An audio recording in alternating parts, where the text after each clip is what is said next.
Welcome to the Midnight Milkshake podcast. Robert just told me that if this episode gets more than 100 views, he will dress up in whatever couple's costume I choose. Robert did not tell you that. Yeah, you did. I did not agree to that. I want to do Kim and you can be Chloe. She's tall. Don't make me be Chloe. Midnight Milkshake. Okay, you guys tell me if I'm totally crazy and wrong for this. All right, so Dana has a hankering for Cold Stone Creamery often, as we all do from time to time. We barely go anymore because Robert hates it. Yeah, and maybe in part because of the sting left over from this very specific event. So I would take Dana to Cold Stone Creamery, legitimately I would say at least once every 10 days. Would you say that's fair? In this era, yes. At our peak, yes. So, and every time, and I don't say this is a brag, but because it's part of the story, I would tip. Every single time, I would tip. And I always would pay with cards, so I would tip on the little thingy, okay? I would do this every single time, and again, we'd go once every 10 days. One time, I tried to click, and I accidentally just clicked out of the tip screen. It was an accident. I accidentally didn't tip, and I thought, well, it's too much hassle, so, fuck. All right, well, I felt like shit, but I figure I'll get them next time. I've got them all the times before, it'll be fine. So Dana and I walk out. Dana goes, wait, stop, wait right here for a second. And I watch her run back in and very performatively pull out like a $5 bill and place it in the tip jar and leave. And here's my frustration, because the optics of this are, I hate to tip and I'm the mean boyfriend. And she, the nice girlfriend, loves to support the working man. So she has to secretly run in and tip. And she has to do it in secret because if she does it in front of her mean boyfriend, he'll scream at her and make her sleep outside in the gutter.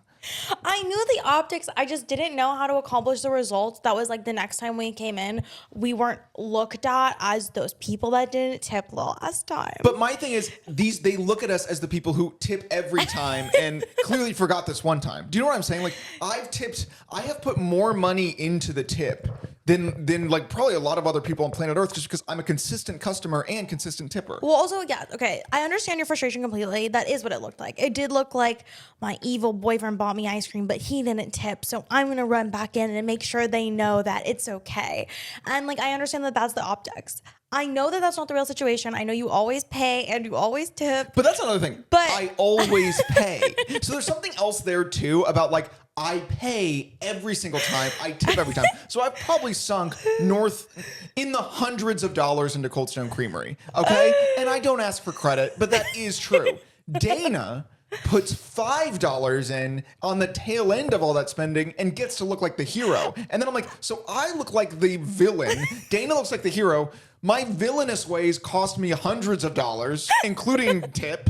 And Dana just cost her $5 to come in at the end and put a little heroic cherry on top of all my effort. it absolutely is stolen valor. And I don't really know what to say other than sorry. I didn't really know what to do in the situation. All I knew is that when I saw that you didn't tip, and I didn't know that it was like the screen was broken or whatever. Like, obviously I didn't know that. I thought the screen was broken. It was like a slip. It was a slip of the thumb. When I saw that, I literally just had this like fear, this like deep fear of like, oh no, when we come back, they're gonna like do something weird to my ice cream because they'll know that we didn't tip last time. Yeah, That's also it. So your fear is that the next time we go back in, you're gonna ask for your ice cream, and they're gonna give each other a wink, like, "Hey, it's one of them no tippers, wink, wink." And they're gonna like what? They're gonna poop.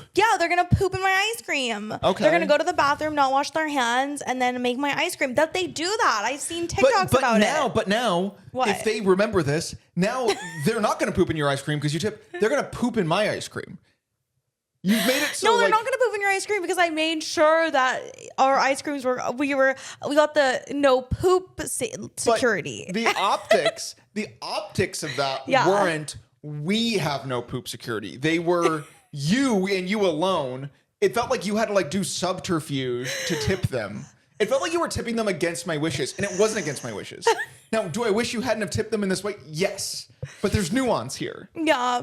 I mean, I said sorry, I think at the time. Did I not? And by the way, this was so kind of like emotionally awkward for me that we've never gone back to Cold Stone since. We really haven't. So now no one's getting tipped. No one's getting tipped. Yeah. Ultimately, I made it so they got less tips over time and overall because Robert and I we stopped frequenting Cold Stone. We did go from going every 10 days to, literally don't think we've been since. We've been, not that one location. Yeah. So we haven't gone back to that location since Tipgate. But Let us know, Midnight Milkshake viewers, am I the asshole? well, the thing is, like, that's not what's so frustrating. What's No, I know. frustrating is that you're not the Yeah. asshole. There's no way you're the asshole. What's frustrating is, like, I know I'm the asshole, and yet I'm not. No, you're not. I understand the optics, and I say, I'm sorry, alas, it was unfortunate. It was unfortunate. And it's not like I wanted to like be the hero, you know? I just like didn't want to get pooped in my ice cream. I didn't want ice cream there to be poop in my ice cream. And I think that actually speaks to a broader issue, which is fear of the fear around tip culture as a consumer. Tip fear. Okay. And like I literally feel like everyone talks about this, but it's like the proverbial iPad gun to your head where they're going 35%, 40%, 45%. If you pick the wrong one, we're gonna poop in your food next time you come in. That's how we all feel as customers these days. I'll say this also about kind of the tipping fear. One of my least favorite questions they've started asking is, it's just going to ask you a few questions. It's like, it's not going to ask me a few questions. It's going to ask me one question, and it's, do you want to tip this person who just said that to you? Yeah. And we all know it. The one question is, do you want poop in your food the next time you come to this restaurant? Yes or no? Yeah. Hey, do you think working class people should be, just shot in the head and starve? That's Just really quick. Real quick. You can answer however you'd like. Are you a classless piece of shit? Yeah. Are you an elitist little fuckhead? Yeah. One question. Is your head going to be first in the guillotine when we rise up? Just one question. Just one question. Rise up. Just one question. They start like lighting a torch and like pulling up a pitchfork. Like, just one question. Doesn't matter. Yeah, it doesn't matter.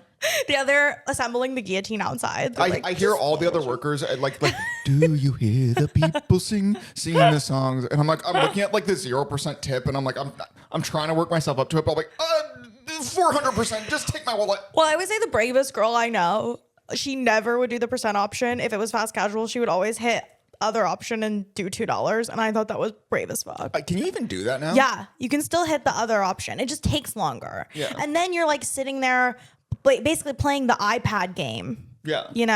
Of how do I not give this person who like didn't do anything at all not $50? Yeah. How do I not give this person who did nothing $50 extra? Well, you can do the other option, but it does trigger the alarm that says poop in their food next time. Yeah, poop in their food. Poop in their drink. But I do like how like kind of the service industry heard everyone complaining about the flipping the iPad around for the tip, and their solution was, well, let's make the employees ask, we're just gonna ask you a few questions. As if that suddenly like gift wraps the iPad experience so it's not awkward anymore. It just made it more awkward for everyone. Yeah. It personalized it, I guess. Well, no, it added a layer of vague ambiguity that I mean, it's what we were talking about. Did we talk about this on the last episode? Ultimately, say what you mean.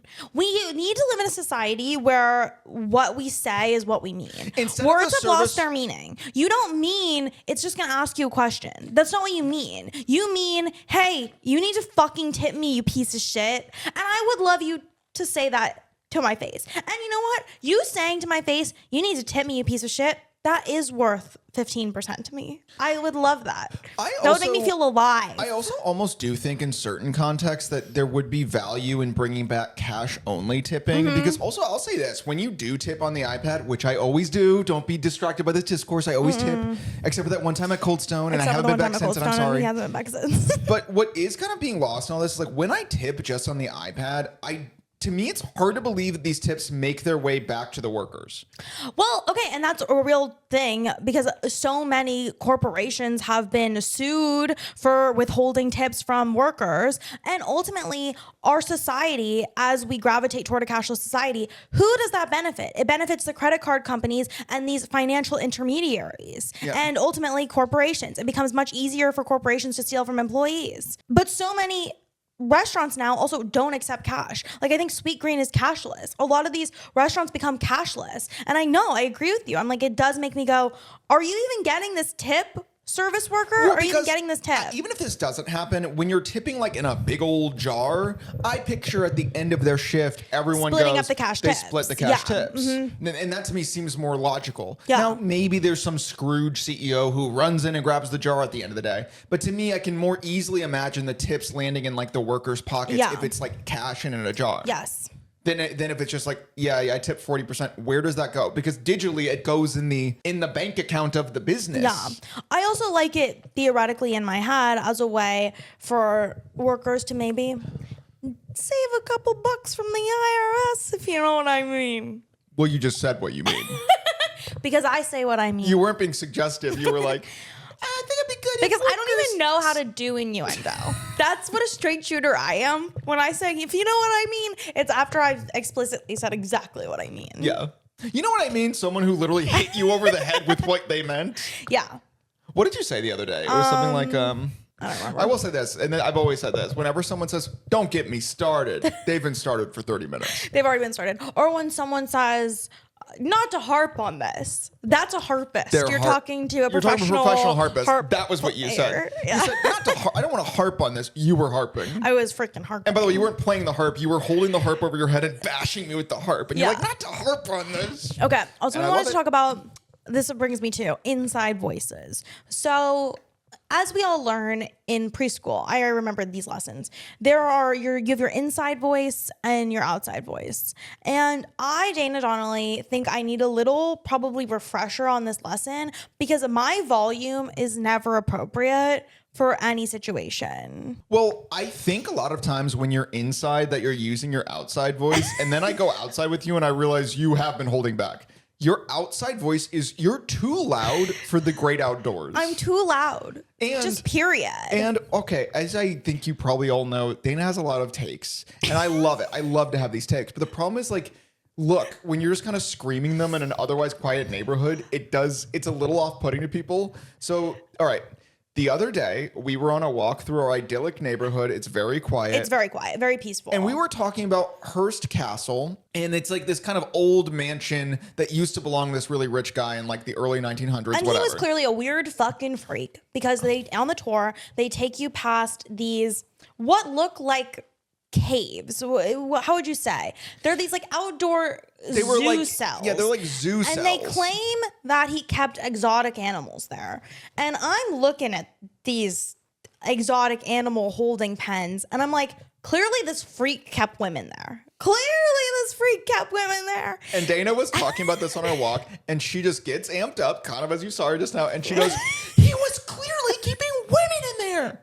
Way too loud. Literally, there was like a couple, like 50, On a peaceful stroll. like 50 yards in front of us, and it like they stopped and they literally stopped and gave a look like, what? Because imagine that out of context. You just hear he was keeping women in there. And I maintain that he was keeping women in there. But And when again- the tour guide looks everyone in the bus dead in the eyes and says, yeah, this is where he kept exotic animals. I'm like, this is what I mean. We need to be saying what we mean. But you don't need to be That's a screaming what you lie. mean on a otherwise beautiful, quiet autumn day. Again, I want you to be able to say, Yeah. he was clearly keeping women in there. Right. But I don't need you to be screaming he was keeping women in there. Yeah. I'm just someone, like, when I say things, I feel them. Yeah. But as I always say, if everyone outside was speaking at your volume, you would be like, why the fuck is everyone screaming like this? Yeah. Oh, dude, that reminds me. So a few years back, Dana's mom was like looking at houses in LA. She didn't end up moving to LA, but she was looking at houses. So we would go on a lot of house tours, a lot of them quite fun. There was this one house tour in the hills, though, where the real estate agent, who says it like it's a perk, goes, and check this out. And she leads us out onto the deck.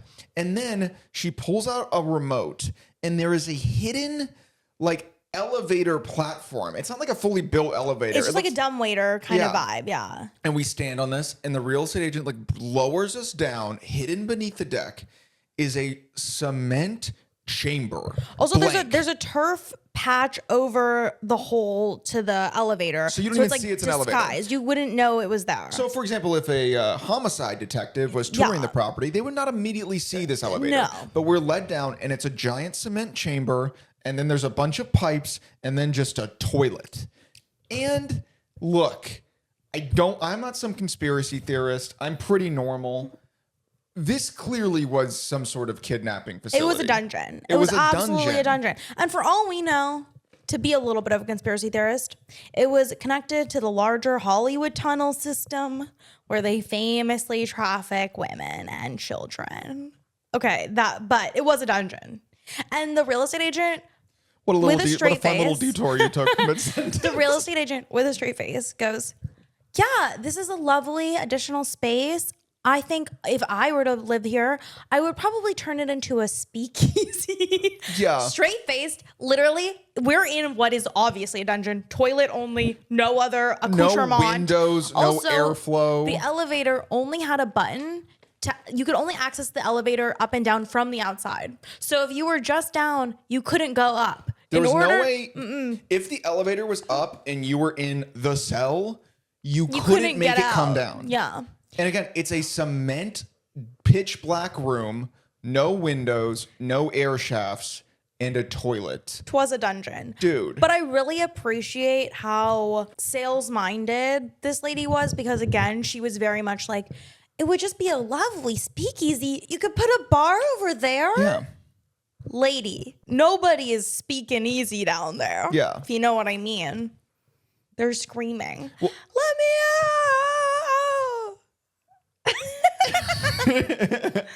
But also when she Anyway. was like, oh, you could turn this into a speakeasy, I'd be like, oh yeah, what is it now?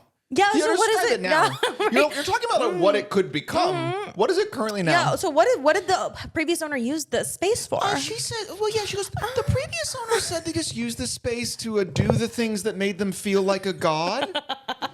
So It was their kind of like god chamber. it was their god chamber, they called it. Uh, The previous owner, they said it was a playpen for their little pets, but Yeah. they didn't have any animals down here, I don't think. So I don't know what kind of pets they meant. Yeah. Anyway, you could kind of put a carpet over that dried pool of blood. Perhaps. Perhaps. Well, Like, it was no, like lovely. Well, it was like in Barbarian when Yeah. Justin Long discovers the chambers. He Yes. immediately starts measuring them. And I'm like, it was that, but for real. So we can add that to the square footage on Zillow. It was literally that, but for real. Also, again, I think they did incorporate that into the square footage on the Zillow listing. And also, what I absolutely hate about that is I proved to myself that by going down there, I proved to myself that I would be the type of person who you could get down there. You know what I Dude, mean? that's so real. 'Cause I always have to Yeah. think, oh, I'm too smart to fall for that. Right. I'm watching a horror movie and I go, that would never be me. And then I literally just let a real estate agent pull a remote and show me a hidden elevator shaft, and I just climbed on and she took me down to the cell. Here's what I think I'm gonna say now. I'm not going in any more hidden elevator shafts. Yeah. Like I'm not gonna do it. If I'm at a billionaire's house and they like offer me a tour, I'm not going anywhere where I can't. I'm not going anywhere. I'll do you one better. Yeah. I'm not going in a billionaire's house. I think that's smart. I actually like what really you think. settled on. I'm Yeah, not going anywhere. As a commoner who no one would miss except for Robert, Mm-hmm. and we're usually together, so the billionaire would probably get us and kill us together. I would guess They'd if get I us had to both. guess. And I think that we are gonna probably avoid really rich people's homes and tours from now on, because I'm like, it would just simply be too easy to chaos. Also, I'm like not. There's just a chance I'm not built for that. Not that anyone is, but not that anyone is. No one comes out of You're like, that's not for me. no one comes out of 15 years in the pitch black prison. Yeah. Like, yeah, luckily that's just kind of I was. Maybe I was made for yeah, that. it would have Yeah, traumatized you, but I'm built different. But I'm like, I'm not built. I just would hate it. I would hate I would to not be care a for that. prisoner in a cement billionaire's cell. But not even billionaires. It wasn't even No, that nice. no, is the this crazy house thing. wasn't. This house was like a millionaire's house, and again, I really don't want to be the Well, prisoner of a millionaire. But what's worse is it was also like it had that millennial gray remodel, so it's like so the whole house is a prison. Oh, also, what was really funny is in the Zillow listing, they did reference a bonus space. But would you believe it? There were no pictures in the listing of Yeah. this bonus space. So like it's a really special bonus space. bonus space. Bonus space. Featured in movies and TV. It's all like true crime documentaries. Yeah. Literally. Actually, this kind of relates to what does want it more mean? So when you're in a creative industry, you're an actor, you're a singer, and you're not making it, a lot of times people will say this to you. They'll be like, you need to want it more. And Robert and I, this also goes back to say what you fucking mean. What does want it more mean? Yeah, because you can't like if you're an actor, you can't like audition harder. Do you know what I mean? It's like there's no real. Everyone kind of wants it. So when you say want it more, what you mean is get so desperate to the point where you will S anyone's D Yeah. to What they get say is booked. when I say man, I'm not booking any parts, and someone says, well, you gotta want it more. What they're really saying is, yeah, man, you gotta blow an old man Yeah. who's related to one of the Warner brothers. Yes, you got to find someone wrinkly to frick. Dude, whenever I've referenced Yeah. like, oh, like my comedy career or whatever, my mom, she literally will talk to me about Lorne Michaels in a way that stops just short of, you should try to fuck Lorne Michaels. Yeah. Because she'll be like, well, why don't you reach out to Lorne? Why don't you send Lorne some of your stand-up? Why don't you send Lorne some pictures of yourself? Why don't you show Lorne whole? Yeah, why aren't you showing Lauren Hall? And it's just like, dude, I would if I could, but you say that anyway. But also want it more basically means like when people tell you to want it more, they mean you need to debase yourself. You need to start debasing yourself. They don't mean take another acting class. They don't even mean. I mean, maybe they do mean summon. Who was the demon that Dr. Faust summoned? Mephistopheles. Mephistopheles? Mephistopheles. I don't want to say it too many times. I'm not trying to summon him. Yeah. Well, I know magical Mr. Mephistopheles is the magician cat from Cats. Got it. Okay, and so I definitely don't want to summon him. No. Anyway, we should stop saying the name. Did you hear that? Sorry. Okay, anyway. But like maybe that's what they mean when they say want it more. Maybe they mean summon a magic demon. What if we're in like a found footage podcast episode where we accidentally summon a demon and it's like a found footage horror movie? That's and good. we're filming. It's a pretty good idea. I like that. Also, Unless we're living it. Unless we're living it. That's the thing about horror movies is that is not how I want to live my life. Okay, so apparently, according to, I've been playing brain games on this app called Elevate. Not sponsored, but Elevate, if you want to sponsor us, you may. And I had a 39-day streak today, and Elevate loves to share with me fun little facts. And today, the fun little fact it shared is you have a 39-day streak, Dana. You've been playing brain games for 39 days straight. That is the same amount of time it would take to walk from New York to California. And I share this with Robert. I say, did you know it only takes 39 days to walk from here to New York? And Robert says, that's not true. Is it true? There's no way it takes 39 days to walk from California to New York, even if you're walking nonstop. There's no way, because I'm just thinking of old times, like the Oregon Trail days. It would take people like 6 months to get from like Missouri to Oregon. But they had a whole wagon and stuff. Like they were transporting shit. But also, even if you were to take it on horseback, it would take more than 39 days. It says 1,036 hours to walk from here to New York. Because it's 2,834.1 miles. How long would it take? This says 5 to 7 months. That feels more right to me. I think you could do it in 7 months and be an entirely different person when you arrive. I posted my story. I'm like, hey, New York. Well, okay. This says it's if you can walk for 12 hours each day, racking up 36 miles per day on average, you could get there in 81 days. So I guess you're right. I don't know where they got the 39-day figure. And it kind of makes me worry about like the kind of status of these brain games. Well, no, I also have noticed. So it uses a lot of like facts, like history facts and stuff like that to teach you punctuation. So it'll like have like passages about like the Chicago World Fair, but you're just there to put in the right commas. Yeah.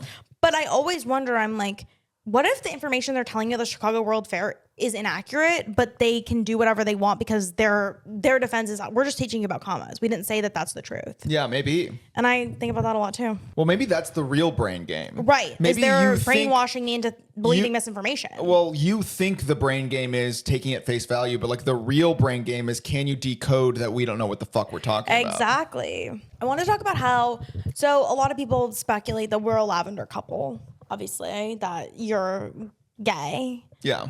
And maybe they think I'm gay too. They don't. Really. Okay. Well, but I was going to say, that is the ultimate compliment because people only speculate on your sexuality when you're hot. If you're uggy, nobody cares if you're gay or straight because no one is interested, you know? Yeah. Like in order to, like, okay, we also looked on TikTok, if you search Robert Schultz, the first result is Robert Schultz sexuality, isn't it? It's gay or straight. Gay or straight. Robert Schultz, gay or straight. And I'm like, that is the ultimate compliment. No one would care if you were gay or straight if they didn't want to frick you. Yeah. And I was thinking about two examples of gay TV actors is Matt Bomer from White Collar. one of them, people were always like, wait, is he gay? Is he gay? It was like a huge thing that he was gay because he's really sexy. Yeah. And so when women find out he's gay, they're like, no, because he would have fucked me otherwise. No, he wouldn't have. No, he would not have. No, he wouldn't have. But like, do you know what I mean? Like, they really care about that.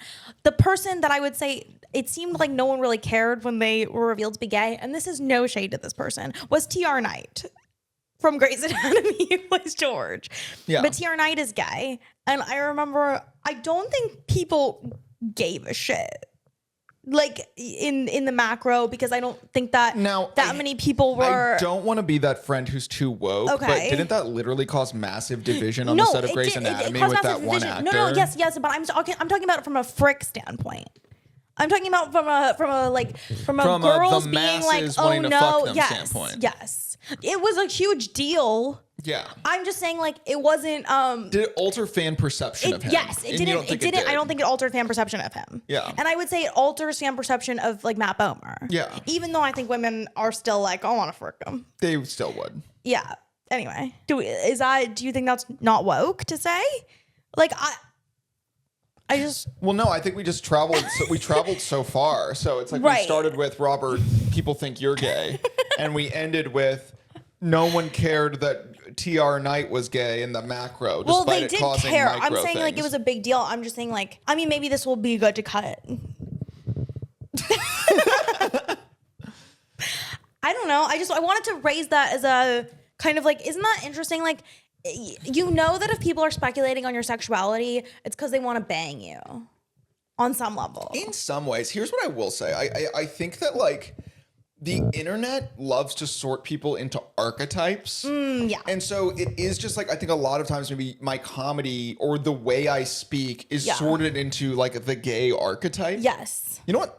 Whereas in fact, it's like, well, that's not necessarily true. Like, I'll point to this. There's also guys who are, I know on the internet, who are seen as straight, but they're seen as like, let's say like Chandler Bing coded nice guys. Yeah. And so when in fact, like, they're like, just like, you know, they would be the popular kids. Right. Like a lot of guys on the internet who are funny get kind of projected onto that, like they're like cool and artsy and theater kids, when I'm like, no, they're clearly in real life. Yeah. They're like the popular cool guys. And you guys forget that popular cool jock types often are very funny. And then when you see them in an internet context, you go, they must be like me. They must love nerd like me. Yeah. No. They would bully the shit out of you, Well, Buster. I wouldn't. Okay, I Just wouldn't kidding. say bully. I'm joking. But it's also this thing too, where it's like, it's really unfortunate because like, it's not unfortunate. Here's the thing. I don't care. As I always say, it's like whenever people would be like, people would like not accuse me, but people will speculate that I'm gay. And that's like a big point of discourse. Yeah. And I'm like, I don't know, man. Woody Allen would kill for the worst thing to be said about him, that he might be gay. Do you know That's what I so mean? true. Yeah. It is just like, Yeah. hey man, at the end of the day, it's like, At the end of the day, it's like, is that like the worst speculation? and I will also say, it does seem like most of the speculation that I'm gay is purely from straight people. And Yeah. because it's TikTok, it's probably just like teens on their phone. Whereas I'm just like, I will say, like, people who are actually LGBTQ tend to think I'm straight. And there you have it. Straight people tend to be like, hey, Robert, you seem gay. Yeah. And then gay people tend to be like, hey, Robert, you're not funny at all. I really don't get your thing. Yeah. And hey, it's beautiful. Yeah, and that's beautiful. And that's show business. And we love it. Here's something that I've noticed about Dana that is really endearing, but it's funny. Dana acts like she's the first person to ever deal with money. By which I mean, like, everything that comes up with her, whether it's like getting paid or paying a bill or saving money, she acts like no one else has ever had to grapple with these things. Like the other day we were walking, she just got paid, and she goes, man, even though I got paid this money, some of it's going to go to taxes and some of it's going to go to rent. Isn't that insane? And I'm like, well, no, that's literally what every single person who's ever gotten paid had to deal with. I will say I live a very privileged existence. But for a while my financial situation was like really good. This is what kills me. Your financial situation is still good. No, it is. It's still really good. But now You're in control I'm of it. grappling with less disposable income. Basically, what I'm saying is, wow, yikes, are there a lot of costs that come with being alive? But here's what I would point out to you. There was a time period where you were living in your mom's house. Yes, even as an this adult. is why. Yes, exactly. Even as an adult, there was a time when you were Yes. living in your mom's house. So Yes. you weren't paying rent. Yes. Okay. I happen to know that there were chunks of that time, because we're in the arts, that your income kind of goes up Yeah. and down. You weren't really making any money. No. But because you were living in your mom's house and not paying rent, Yeah. you felt more financially secure than you feel now, despite the fact that now you are making significantly more money. Right. So like the other day you said you seemed upset. And I was like, why are you upset? And you're like, I just want to be able to walk into a store and be able to buy anything I want. And I pointed out that, well, you could probably buy anything you want. If you wanted to buy like a dress that cost a few $100, you literally could. And you said, quote, yeah, but then I wouldn't be able to meet my savings goals. I wouldn't be able to meet my savings goals. But you're saying that like it's this crazy quirk you have. I'm like, no, that's you being financially responsible. Yeah. It's like you're stressed because you're financially responsible, which I just know. find so funny. It's just, I mean, that's my predicament. What you know? what you're upset about is the fact that you're not financially irresponsible. Yes. Yeah. Well, because I used to be financially irresponsible, and it's fun. There's something very freeing about like I don't even give a shit. I'm gonna Right. I'm gonna swipe my credit card. I don't even care. Yeah. And unfortunately now you care. I was like living the icon of I don't care. I love it. Swipe, swipe, swipe. That's the old me. And she was so fun. Yeah. And she always had a new outfit. And I don't know if I've talked about this on the podcast, but I'm, 10 months into No Buy 2025. Yeah. Almost 11 months into No Buy 2025. And as a former shopping addict, it's crazy, My financial responsibility blows me away. I guess that's what I'm saying. But even that's like so funny. But I will say also, you talk a lot about no buy and you used to have crazy outfits. You still have crazy outfits. It's No, not I still like, have crazy outfits, but it's all of things that I own already. Like Yeah. I haven't purchased anything but you have new. a massive wardrobe. Yes, because I used to be buying. Yeah. Because I used to be yes buy 1995, 1996, 1997, 1998, 1999. I was yes buy for every year that I was alive until 2025. And then I hit 2025 said no buy. Yeah. And so I have no new outfits. Yeah. I still have cute outfits because I was being buy-in for 29. I was yes buy for 29 years. Yeah. But even that, the way she just described it, it's like you're giving like vast mythology and Right. doing a lore drop Yeah. when what you're really saying is, oh, I've tried to cut back on my spending. Yeah. That's it. I had bad habits and I'm striving to have better ones. Yeah. Yeah.